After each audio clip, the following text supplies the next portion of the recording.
నాయుడు, కర్నూలు జిల్లా కోడుమూరు మండల BJP party అధ్యక్షుడిని.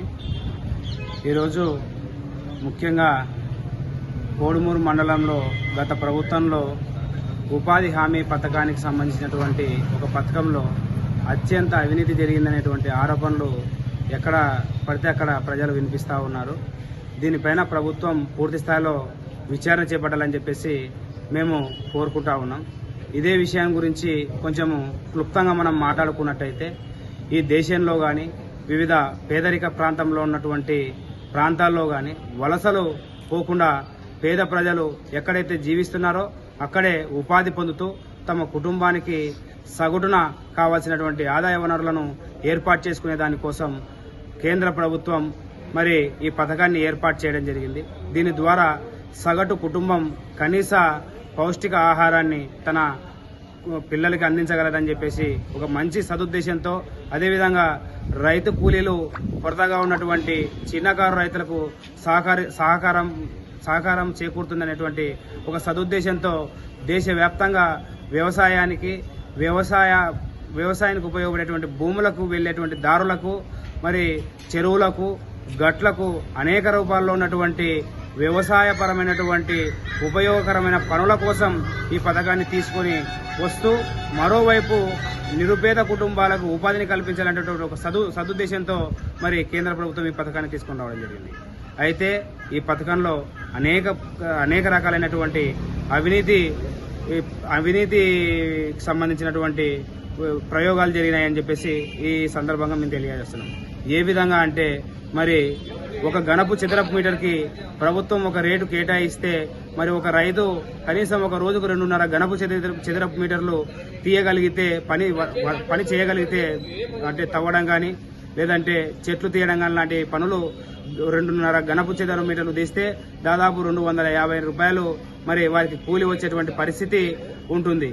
అయితే మరి 50 మంది రైతులు నిస్వార్థంగా వారి శ్రమని చేసి కష్టపడి పనిచేస్తే అక్కడ ఉన్నటువంటి గత ప్రభుత్వంలోని నాయకుల అండదండలతో మరి పనిచేసినటువంటి ఆ గ్రామస్థాయి ఎవరైతే మేటీలు ఉంటారో వాళ్ళు అదనంగా వాళ్ళ మోగచేతి కింది నీళ్లు తాగేటువంటి వ్యక్తులకు మరి పనికి రాకపోయినా కూడా హాజరు పట్టికలో వాళ్ళ పేర్లను జతపరిచి మరి బిల్లులని వసూలు చేసుకుని బిల్లులను విడుదల చేసే విధంగా, పంచుకునే విధంగా మరి గత ప్రభుత్వంలో జరిగాయని చెప్పేసి ఎన్నో వదంతులు మనం విన్నాం.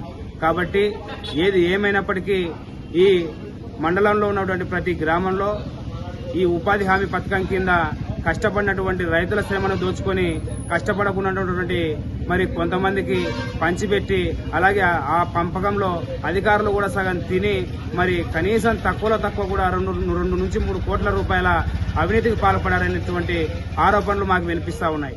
కాబట్టి ప్రస్తుతం ఉన్నటువంటి కూటమి ప్రభుత్వానికి మేము కృతజ్ఞతలు తెలుపుతా ఉన్నాం. ఈ అవినీతిని అరికట్టే విధంగా మరి గతంలో లాగా హాజరు పట్టిక పైన ఆధారపడకుండా ఐరైస్ని తీసుకుని వచ్చి కంటి ద్వారా హాజరు తీసుకుని అవినీతిని దాదాపుగా తగ్గించేటువంటి ప్రయత్నం కూటమి ప్రభుత్వం చేస్తూ ఉంది. అంతేకాకుండా గతంలో జరిగినటువంటి అవినీతిని మరి మరొకసారి ఆడిట్ రిపోర్ట్లని తిరగరాసి ప్రత్యేక విచారణ బృందాన్ని వేసి ఇక్కడ జరిగినటువంటి అవినీతిని వెలికితీసి మరి రికవరీని రాబట్టి ప్రభుత్వానికి తిరిగి చెల్లింపజేసి భవిష్యత్తులో ఇలాంటి అవినీతి జరగకుండా మరి నిజంగా శ్రమించినటువంటి శ్రామికులకి తగినటువంటి వేతనం వాళ్ళకి అందే విధంగా ప్రభుత్వం చర్యలు తీసుకోవాలని చెప్పేసి వీలైనంత తొందరలో ప్రత్యేకమైనటువంటి విచారణ బృందాన్ని ఏర్పాటు చేసి గతంలోనే దగా పడినటువంటి శ్రామికులకు న్యాయం చేయాలని చెప్పేసి భారతీయ జనతా పార్టీగా మేము కోరుకుంటా ఉన్నాం. Thank you. ఎన్ఆర్జీఎస్లో ఉన్నటువంటి పనుల్లో పెద్ద ఎత్తున అవినీతి జరిగిందని చెప్పేసి తేలింది.